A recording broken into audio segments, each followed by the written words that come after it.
नमस्तत्वाय नारायणाय गुरुभ्यो नमः। जय गुरुदेव। जय माता बगलामुखी की। नमस्कार मित्रों, हमारे चैनल पर आपका एक बार पुनः स्वागत है। मित्रों, हमारे चैनल पे विभिन्न वीडियोस के माध्यम से हमने आपको कई ऐसे प्रयोग दिए हैं जिनके माध्यम से आपके जीवन में लक्ष्मी का प्राकट्य हो सकता है। प्रत्येक व्यक्ति अपने जीवन में लक्ष्मी चाहता है कि उसको लक्ष्मी प्राप्त हो और उस लक्ष्मी के माध्यम से वो अपने जीवन के विभिन्न कार्यों को पूर्ण कर सके।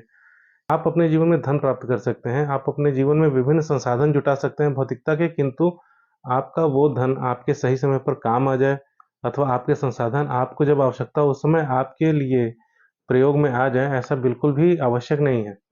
ऐसा आवश्यक इसलिए नहीं है क्योंकि यदि आपके प्रारब्ध में आपके ही पूर्व जन्म के कर्मों के कारण विभिन्न बाधाएं खड़ी हैं, तो फिर उन बाधाओं के निवारण के बिना आपके जीवन में आपके द्वारा ही प्रकट की हुई लक्ष्मी आपके लिए उपयोगी सिद्ध हो जाए, ये बिल्कुल आवश्यक नहीं है। अतः व्यक्ति को प्रयास करके अपने जीवन में उसके द्वारा प्रारब्ध में रची गई विभिन्न बाधाओं का निवारण करने का प्रयास अवश्य ही करना चाहिए और उन बाधाओं को काट कर अपने जीवन को पूर्ण रूप से सफल करना चाहिए। अब यहाँ पर प्रश्न ये उठता है कि हमारे जीवन में जो बाधाएं हैं उनका निवारण कैसे किया जा सकता है। तो बाधाओं के निवारण के लिए विभिन्न प्रयोग हैं, हमारे शास्त्रों में विभिन्न मंत्र दिए गए हैं। श्री दुर्गा सप्तशती के रूप में हमारे ऋषियों द्वारा एक ऐसा सशक्त माध्यम दिया गया है जिसके प्रयोग से हम अपने जीवन में विभिन्न बाधाओं का निश्चित रूप से निवारण कर सकते हैं। आज इस वीडियो के माध्यम से आपको एक ऐसी ही साधना दी जा रही है जो कि अत्यंत ही सरल है और इस साधना के प्रयोग से आप अपने जीवन के विभिन्न बाधाओं का निवारण निश्चित रूप से कर सकते हैं और अपने जीवन को सफल कर सकते हैं, ताकि आपके जीवन में लक्ष्मी का आगमन भी हो, लक्ष्मी का स्थायीकरण भी हो। यहाँ पे 2 चीज़ें हैं, एक तो लक्ष्मी का आगमन अर्थात आपके जीवन में लक्ष्मी प्रकट होना शुरू हो जाए। दूसरी चीज़ कि उसका स्थायीकरण अर्थात लक्ष्मी चूँकि चंचल है, सब जानते हैं कि आपके पास लक्ष्मी आ तो सकती है लेकिन वो स्थिर हो जाए ऐसा आवश्यक नहीं है। तो ऐसा क्या करें जिससे लक्ष्मी स्थिर भी होने लगे? तो उसके लिए आपको अपने जीवन की बाधाओं का निवारण अवश्य ही करना चाहिए।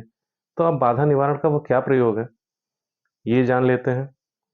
बाधा निवारण का ये प्रयोग है दुर्गा सप्तशती का एक श्लोक। इस श्लोक के उच्चारण मात्र से यदि आपने इस श्लोक को हृदय से उच्चारण ही कर दिया नित्य, तो निश्चित रूप से आपकी कुछ बाधाएं तो निश्चित रूप से कटने ही लगती हैं, धीरे धीरे उनमें न्यूनता आने लगती है और एक समय ऐसा भी आता है जब आपके जीवन की बड़ी से बड़ी बाधा धीरे धीरे समाप्त हो ही जाती है, किंतु उसमें समय लगता है। इस चीज का आप अवश्य ध्यान देंगे। दुर्गा सप्तशती का जो श्लोक आज इस साधना में आपको दिया जा रहा है वो श्लोक आप नोट कर लेंगे। श्लोक है, सर्वा बाधा विनिर्मुक्तो धन धान्य सुतान्वित मनुष्य मत प्रसादेन भविष्यति न संशय। मित्रों, ये श्लोक हमारे परम पूज्य गुरुदेव स्वामी दिव्य चेतनानंद जी द्वारा हम सभी शिष्यों को बाधा निवारण के लिए विशेष रूप से दिया गया था। दीक्षा इसकी हमें प्राप्त हुई थी और इस मंत्र के माध्यम से हमें से विभिन्न शिष्यों ने इस मंत्र का प्रयोग करके अपने जीवन के विभिन्न बाधाओं का निवारण भी किया है और उनको धन और धान्य की भी प्राप्ति हुई है। अतः आपको भी इस प्रयोग को करना चाहिए। आज इस वीडियो के माध्यम से आपको यह प्रयोग दिया जा रहा है। अब जान लेते हैं इस प्रयोग को किस प्रकार से करना है। इस प्रयोग के लिए आपके पास कौन कौन सी सामग्री होनी चाहिए उसकी लिस्ट यहाँ पर दी जा रही है। आपके पास आपके गुरु का चित्र होना चाहिए, माता दुर्गा का चित्र होना चाहिए, भगवान श्री काल भैरव का चित्र होना चाहिए, श्री हनुमान जी का चित्र होना चाहिए और भगवान श्री गणेश का चित्र होना चाहिए। सामग्री में आपको 2 मालाएं लेनी है, एक स्फटिक की माला, एक रुद्राक्ष की माला। स्फटिक की माला से आप गुरु मंत्र और गणेश मंत्र का जप करेंगे और रुद्राक्ष की माला से आप श्री काल भैरव, श्री हनुमान और माता का जो मंत्र यहाँ पर दिया जा रहा है उस मंत्र का आप जप करेंगे। इसकी विधि जान लेते हैं। विधि में सर्वप्रथम आपको किसी भी मंगलवार से इस साधना को आरंभ करना है। साधना को आरंभ करने का समय है प्रातःकाल 4 बजे से लेकर 7 बजे के बीच का। इसके बीच में ही आपको ये साधना आरंभ करनी है। यदि आप प्रातःकाल आरंभ नहीं कर सकते हैं तो फिर इसके लिए रात्रि के 8 बजे के बाद का समय ही सर्वोत्तम है, क्योंकि रात्रि का समय शक्ति के जागरण का समय होता है। तो यदि आप सुबह यह साधना नहीं आरंभ कर सकते तो आप रात्रि में 8 बजे के पश्चात इस साधना क्रम को करें। इस साधना क्रम में आपके पास लाल वस्त्र होने चाहिए। आप लाल वस्त्र धारण करेंगे, लाल आसन पर बैठेंगे, लाल चंदन का टीका आप अपने मस्तक पर लगाएंगे और देवताओं को भी आप लाल चंदन का टीका ही अर्पित करेंगे। अब इसकी विधि जान लेते हैं। सर्वप्रथम किसी भी मंगलवार को आप प्रातःकाल अथवा साय में जो समय दिया गया है उस समय स्नान ध्यान करके शुद्ध होकर अपने पूजा गृह में उपस्थित होंगे, लाल वस्त्र धारण करके, लाल आसन बिछाकर और जो चित्र यहाँ पर बताए गए हैं उनको अपने मंदिर में स्थापित करके आप बैठ जाएंगे। इन सभी चित्रों का आप पंचोपचार पूजन करेंगे। जैसा कि पूर्व के वीडियोस में बताया भी गया है कि गंध, पुष्प, धूप, दीप और नैवेद्य, इन 5 वस्तुओं के माध्यम से पंचोपचार पूजन करेंगे। आप कोई भी केसरिया अथवा लाल रंग की मिठाई माता को अर्पित करेंगे भोग में, और यदि आपसे संभव हो तो लाल रंग के पुष्प अथवा पुष्पमाला आप माता को अर्पित करें। जब आप साधना आरंभ करेंगे उस समय सर्वप्रथम आप संकल्प लेंगे। आप अपने दाहिने हाथ में जल लेंगे, ये संकल्प मुद्रा है।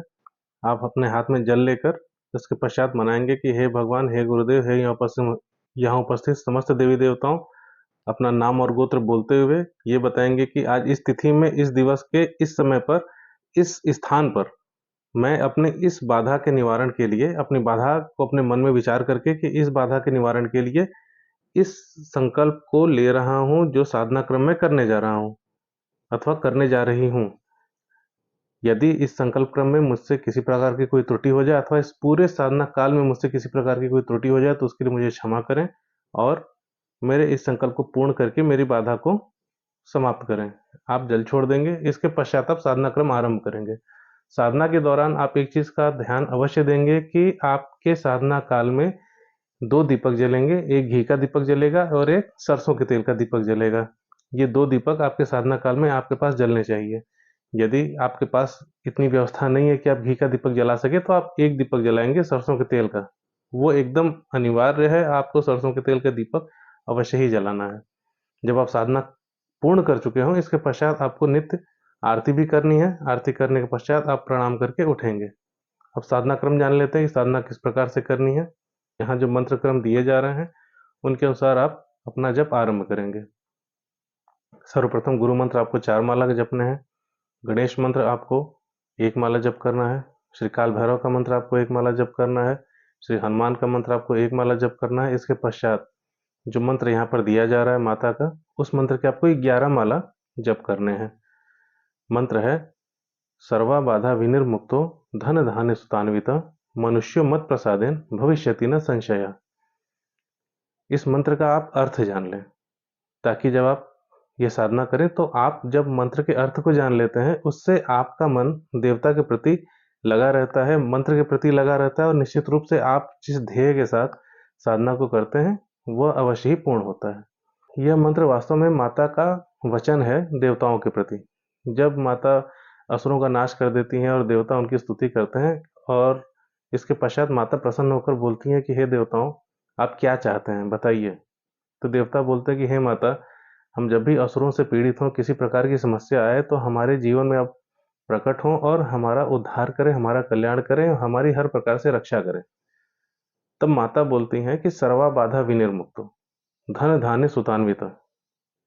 यह माता का वचन है। वो कहती हैं कि मैं सर्वा बाधा विनिर्मुक्त, अर्थात मैं तुमको समस्त बाधाओं से पूर्ण रूप से मुक्त कर दूंगी।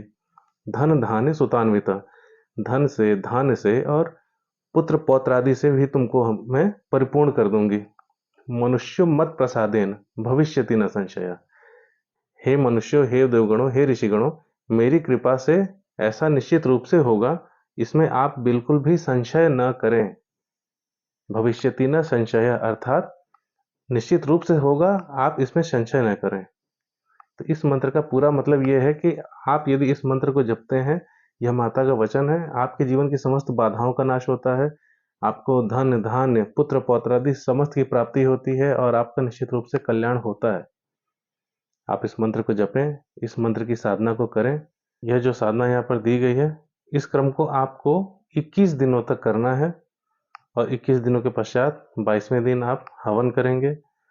हवन में आप अपनी हवन सामग्री के साथ कुछ मात्रा में गुग्गुल, गुड़, काला तिल, रक्त चंदन का बुरादा मिश्रित कर लेंगे और उसके पश्चात आप उससे हवन प्रदान करेंगे।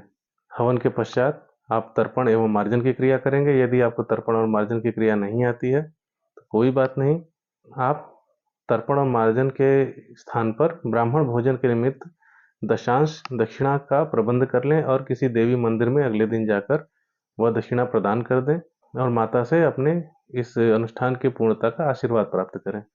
इस प्रकार आपका यह अनुष्ठान पूर्ण होगा और निश्चित रूप से आपके जीवन से धीरे धीरे बाधाओं का शमन होने लगेगा। यदि आप इस अनुष्ठान को नहीं कर पाते हैं, एक बार में संपन्न नहीं हो पाता, या फिर एक बार संपन्न होने के पश्चात भी आपकी बाधाएं पूर्ण रूप से नहीं कट पाती, तो आपको इस अनुष्ठान को एक से ज़्यादा बार अवश्य ही करना चाहिए। और यदि आप इस क्रम को पूरी तरह से नहीं कर पा रहे हैं, आपके पास उतना समय नहीं है, तो आप 11 माला की जगह पर 5 माला करें, किंतु करें। आप बस उसकी अवधि को और बढ़ा दें।